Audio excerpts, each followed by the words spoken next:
రాష్ట్రంలో ఏ అయితే 17 మెడికల్ కాలేజీలు ఈ రాష్ట్ర ప్రజల ఆస్తి ప్రైవేటు పరం చేస్తాను అని చెప్పేసి చంద్రబాబు నాయుడు గారు భీష్మించి కూర్చుని ఆల్రెడీ తన కార్యాచరణ ప్రారంభించిన పరిస్థితి మనం చూస్తున్నాం. ఈ రాష్ట్రంలోని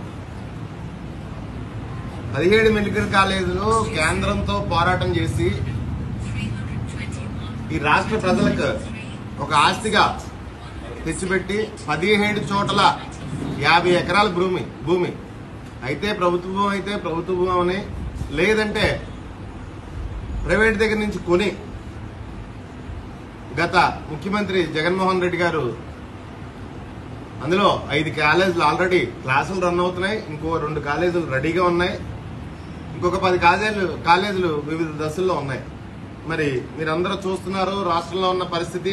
మరి అయ్యన్న పాత్రుడు గారు జీవో ఇవ్వలేదు, పర్మిషన్స్ లేవు, కాలేజీ లేదు అక్కడ అని చెప్పేసి వ్యంగ్యంగా స్పీకర్ గారు మాట్లాడడం. మరి నిన్నటి రోజున జగన్మోహన్ రెడ్డి గారు వచ్చి, మాజీ ముఖ్యమంత్రి జగన్మోహన్ రెడ్డి గారు వచ్చి ఆ కాలేజీలని ప్రజలకి చూపించడం ఎంతవరకు కన్స్ట్రక్ట్ అయిందో నాకు తెలిసినంతవరకు నేను అక్కడే ఉన్నాను. అక్కడ ఆ కాలేజీలకి సుమారు 50 కోట్లు ఖర్చయింది. దగ్గరగా 50% అబోవ్ కన్స్ట్రక్షన్ కంప్లీట్ అయింది.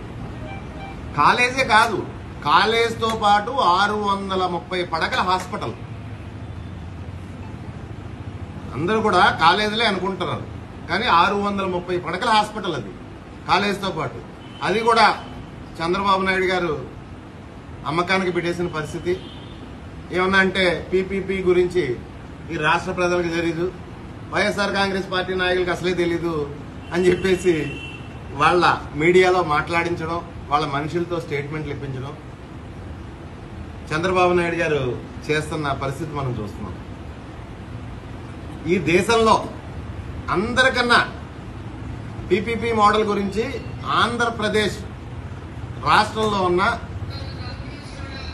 ప్రజలకి, ముఖ్యంగా విద్యార్థులకి, వారి తల్లిదండ్రులకి బాగా తెలుసు. ఈ దేశంలో ఉన్న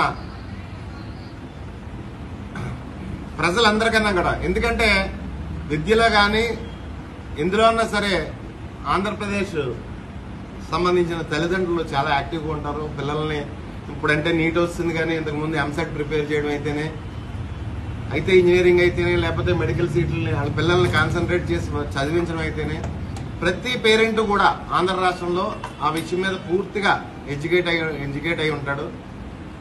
మీరు కొత్తగా పీపీపీ అని చెప్పేసి, మా చేతిలో మీడియా ఉందని చెప్పేసి ఆంధ్ర ప్రజల్ని మభ్యపెట్టే పరిస్థితి మీరు తేవద్దు. ఎందుకంటే నేను చిన్న ఉదాహరణ చెప్తాను. మనకి ఎక్కడో కాదు, మన పక్కనే వైజాగ్లో కేజీహెచ్ హాస్పిటల్ ఉంది. హాస్పిటల్లోనే ఆంధ్ర మెడికల్ కాలేజ్ ఉంటుంది, కేజీహెచ్ హాస్పిటల్లోనే. అదే వైజాగ్లో గీతమ్స్ కూడా ఉంటుంది, రకరకాల ప్రైవేట్ మెడికల్ కాలేజీలు కూడా ఉంటాయి. గీతమ్స్ అంటే చాలా ప్రెస్టీజియస్ ఇన్స్టిట్యూట్ అని మీరు అనుకుంటారు, అంతే చెప్తూ ఉంటారు ప్రజలందరూ కూడా. మరి నీట్లో ర్యాంకరు ఒకవేళ ర్యాంక్ వస్తే నువ్వు Andhra medical college, government college select చేసుకుంటావా, లేదంటే గీతమ్స్ లో జాయిన్ అవుతావా అని చెప్పేసి అంటే ఎవరైనా సరే, ఏ పేరెంట్స్ అన్నా తీసుకెళ్లి ఆంధ్ర మెడికల్ కాలేజీలోనే జాయిన్ చేస్తాం. ఎందుకంటే అక్కడ ఉన్న ఫెసిలిటీస్, ఫ్యాకల్టీస్, రకరకాల పరిస్థితుల దృష్ట్యా. అదేవిధంగా మన కాకినాడలో రంగరాయ మెడికల్ కాలేజ్ ఉంది, అదే రాజమండ్రిలో రకరకాల ప్రైవేట్ కాలేజీలు ఉన్నాయి. క్వాలిఫై అయిన విద్యార్థికి ముందు ఫస్ట్ ప్రిఫరెన్స్ సీట్ వస్తే రంగరాయ మెడికల్ కాలేజీలోనే జాయిన్ చేసుకుందామని చూస్తారు. ప్రభుత్వ కాలేజు, ఫ్యాకల్టీ బాగుంటుంది, వైద్యం బాగుంటుంది, విద్య బాగుంటుంది అని చెప్పేసి మీరు కొత్త భాషని చెప్తున్నారు పీపీపీకి. ఇంకా హాస్పిటల్లో డీటెయిల్గా మాట్లాడాలి, ఇంకా చాలా డీటెయిల్గా కూడా మాట్లాడచ్చు. ప్రైవేట్ కాలేజీలు చాలా చూస్తున్నాం. మరి గీతమ్స్ లాంటి కాలేజీలు, లేకపోతే నారాయణ లాంటి కాలేజీలు, సంవత్సరానికి ఒకసారి విజిట్ సెంట్రల్ గవర్నమెంట్ వెరిఫికేషన్ టైంలో పేషెంట్లు, నకిలీ పేషెంట్లు బెడ్ల మీద పడుకోబెట్టి వాళ్ళకి 2000 రూపాయలు ఇచ్చి, మీరు ఇలాగా చెప్పండి, పలానా వాళ్ళు వచ్చి అడుగుతారు, మీకు నీరసాలున్నాయి, ఆ నీరసాలున్నాయి అని చెప్పండి అని చెప్పేసి ఆ రోజుకి మేకప్ చేస్తారు. లేకపోతే ఒక 5000, 10,000 ఇచ్చి డాక్టర్లను కూడా తీసుకెళ్తారు ఆ రోజుకి రెంట్ ఇచ్చి.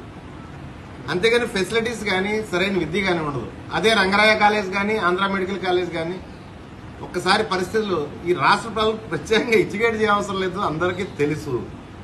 మీకు ఏదో మీడియా ఉంది, దాంట్లో మనం తిమ్మిని బొమ్మ చేయొచ్చు అని చెప్పేసి. ఈరోజు ఇందాకే నేను కింద దిగుతా చూస్తున్నాను, న్యూస్లో చూశాను. కూటమి ఎమ్మెల్యే రాజోల ఎమ్మెల్యే అనుకుంటా, వరప్రసాద్ గారు అనుకుంటా, మరి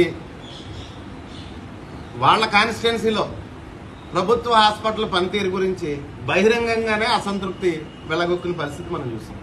ఈ రోజే బహిరంగంగా నా నియోజకవర్గంలో సంవత్సరానికి హాస్పిటల్లో ఇన్ని సర్జరీలు అయ్యి, లేకపోతే ఇన్ని డెలివరీలు అయ్యి, గత సంవత్సరం చూసుకుంటే కనీసం అందులో 50%, 30% కూడా అవన్న పరిస్థితి అని చెప్పేసి మీడియా ముఖంగా గొగ్గోలు పెట్టాడు పాపం ఆయన. ఏదైనా ఎమ్మెల్యే, ఏ ఎమ్మెల్యే అయినా, కూటమి ఎమ్మెల్యే అయినా, వైఎస్ఆర్ ఎమ్మెల్యే అయినా ఎమ్మెల్యే మనిషే కదా. ప్రభుత్వ నిర్లక్ష్యక ధోరణిని వాళ్ళ సొంత ఎమ్మెల్యేలే వేలు పెట్టి చూపిస్తున్న పరిస్థితి. ఈరోజు ప్రభుత్వ హాస్పిటల్లో పనితీరు విషయంలో కానీ, లేకపోతే వైద్యం, విద్య పనితీరు విషయంలో కానీ ఈ ప్రభుత్వాన్ని వేలు పెట్టి చూపిస్తున్న పరిస్థితి మనం చూస్తున్నాం. నిన్నే ఆ ప్రభుత్వ హాస్పిటల్కి వెళ్ళి జగన్ గారు మళ్ళీ కేజీహెచ్కి వెళ్ళారు. కేజీహెచ్లో ఎక్కడో ఏజెన్సీలో హాస్టల్లో కలుషిత వాటర్ తాగి పిల్లలు, స్కూల్ పిల్లలు, హాస్టల్ పిల్లలు నిన్న సాయంత్రం అక్కడికి వెళ్తే ఈరోజు ఉదయం గుంటూరులో సేమ్ రిపీట్. దానికి కారణం ఏంటన్నది ఈ ప్రభుత్వం ఏమైనా గమనిస్తుందా? ఎందుకు అలా జరుగుతుంది? అవి బయటకు వచ్చిన కేసులు, బయటికి రాని కేసులు కొన్ని వేలల్లో ఉన్నాయి. వందల్లో కేసులు బయటకు వస్తున్నాయి, బయటికి రాని కేసులు కొన్ని వేలల్లో ఉన్నాయి. దానికి రీజన్ ఏంటన్నది ఈ ప్రభుత్వం ఏమైనా గమనిస్తుందా? గత 5 సంవత్సరాల్లో అటువంటి కేసులు ఎందుకు లేవన్నది కూడా ఒక్కసారి మీరు బేరీ చేసుకుంటే బాగుంటుంది అని చెప్పేసి ఈ ప్రభుత్వ యంత్రాంగాన్ని నేను కోరుకుంటున్నాను. ఎందుకు లేవో చెప్పనా నేను క్లియర్ గానే.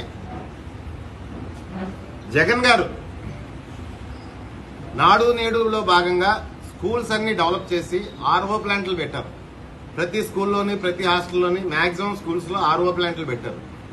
ఈ కూటమి ప్రభుత్వం వచ్చిన తర్వాత 15 నెలలుగా పేద ప్రజలకి స్వచ్ఛమైన మంచినీళ్ళు కూడా, అంటే మెయింటెనెన్స్ లేవు ఆర్ఓ ప్లాంట్లు.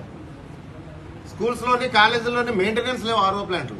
15 నెలలు బట్టి మెయింటెనెన్స్ లేక ఆ కలుషిత నీళ్లు తాగి మన పిల్లలు, మన భవిష్యత్ వాళ్ళు ఆ కలుషిత నీళ్లు తాగి అనారోగ్యం పడి వందలాది మంది హాస్పిటల్లోని, నిన్న కేజీహెచ్లోని, ఈరోజు గుంటూరులోని కనీసం చలనం లేదు. ఏదన్నా అంటే టాపిక్ డైవర్షన్. ఈ ప్రభుత్వం చాలా బిజీగా ఉంది. ఎందులో బిజీగా ఉందంటే కల్తీ లిక్కర్, కల్తీలో కూడా నాణ్యమైన లిక్కర్ ఫ్రాంచైజీల మోడ్లో 2 జిల్లాలకు ఫ్రాంచైజీ చొప్పున ఫ్రాంచైజీల మోడ్లో తయారు చేసి వాళ్ళ సిండికేట్ల ద్వారా అడ్డంగా మార్కెటింగ్ చేసుకునే పని, డబ్బులు సంపాదించుకునే పనిలో, వేలాది కోట్లు సంపాదించుకునే పనిలో ఈ ప్రభుత్వం ఉంది తప్పిస్తే ప్రజారోగ్యం పట్ల కానీ, ప్రజలకు సంబంధించిన విద్య పట్ల కానీ, వైద్యం పట్ల కానీ చిత్తశుద్ధి అయితే ఎవరికి లేదు. ఈ కూటమి ప్రభుత్వం వచ్చిన కాడి నుంచి ప్రతి 2 జిల్లాలకి వాళ్ళ నాయకుల ఆధ్వర్యంలో ఒక పరిశ్రమ, సంపద సృష్టి, చంద్రబాబు నాయుడు గారు సంపద సృష్టి పరిశ్రమలు పెట్టేసి ప్రతి 2 బాటిల్కి ఒక బాటిల్ నకిలీ మద్యం బాటిల్.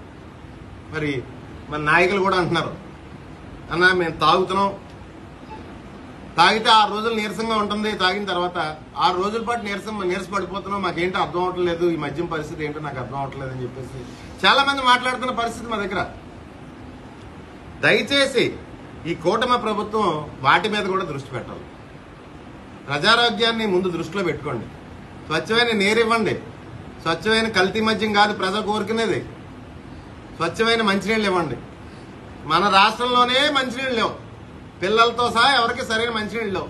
మెయింటెనెన్స్ లేక స్కూల్స్ లోని, కాలేజెస్ లోని, హాస్టల్స్ లోని ఎక్కడ మంచినీళ్ళు లేవు. పంచాయతీల్లో వాటర్ ట్యాంకులు క్లీనింగ్ లేక అన్న ప్రజలు అనారోగ్య బారిన పడుతున్న పరిస్థితి. మరి మీ కూటమి నాయకులు అంటారు కర్ణాటకకి మంచినీళ్ళు ఇస్తాం మేమని చెప్పేసి. అయ్యా ముందు మన రాష్ట్రంలో చూడండి అయ్యా, మంచినీళ్ళు వేయండి అయ్యా మన రాష్ట్రానికి. తర్వాత కర్ణాటక విషయం మనం ఆలోచిద్దాం, తర్వాత రకరకాలుగా ప్లాన్ చేసుకుందాం. అదేవిధంగా నిన్న జగన్ గారి టూర్, మరి ఆ టూర్లో విచిత్రమైన విన్యాసాలు చూసాం. పోలీసుల విన్యాసాలు, చులకనగా మాట్లాడటం జగన్ గారిని. ఆఫ్టర్ ఆల్ ఎమ్మెల్యే అని ఇంతకుముందు రాజకీయ నాయకులు మాట్లాడేవారు ఆఫ్టర్ ఆల్ ఎమ్మెల్యే అని. ఇప్పుడు అధికారులు కూడా మాట్లాడిన పరిస్థితి. ఒకటైతే నేను తెలియజేసుకుంటున్నాను, ఎద్దు ఎప్పుడు ఒక పక్క పడుకోదు, వాళ్ళు బళ్ళు అవుతాయి, బళ్ళు వాళ్ళు అవుతాయి. ఆయన ఆఫ్టర్ ఆల్ ఒక ఎమ్మెల్యే కాదు, ఈ రాష్ట్రానికి మాజీ ముఖ్యమంత్రి జగన్మోహన్ రెడ్డి గారు అని చెప్పి అధికారులందరూ ఒక్కసారి గుర్తెరగవలసిందిగా కోరుకుంటున్నాను.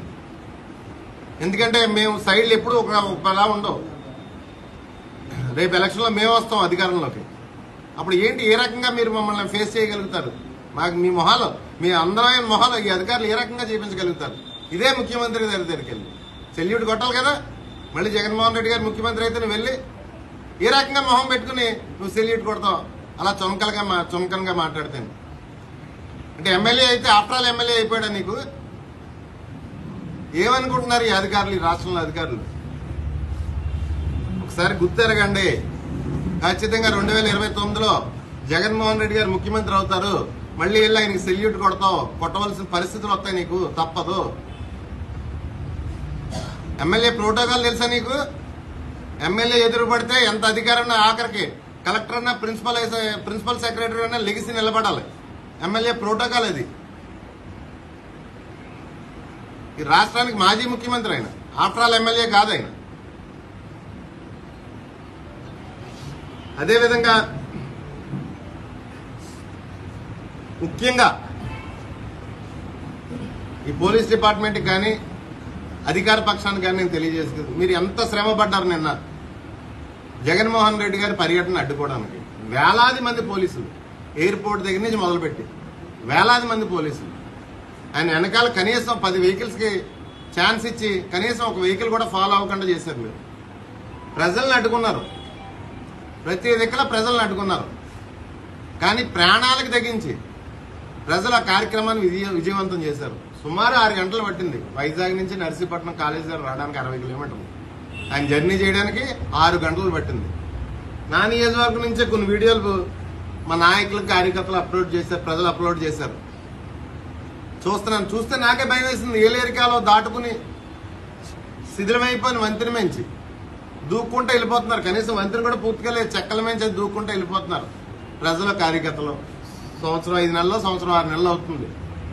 6 నెలలకే మీ మీద ప్రజల్లో ఉన్న వ్యతిరేకత అది ఒకసారి గమనించుకోండి. అంతేగాని ప్రతిపక్ష నాయకుడిని బంధించేస్తాం, మా మీద వ్యతిరేకత తెలియనేము. మీరు ఇన్ని కోట్ల మంది ఆంధ్ర ప్రజల్ని మీరు బంధించలేరు. దయచేసి అది ఒకసారి గుర్తుపెట్టుకోవాల్సిందిగా కోరుకుంటూ సెలవు తీసుకుంటాం. Thank you.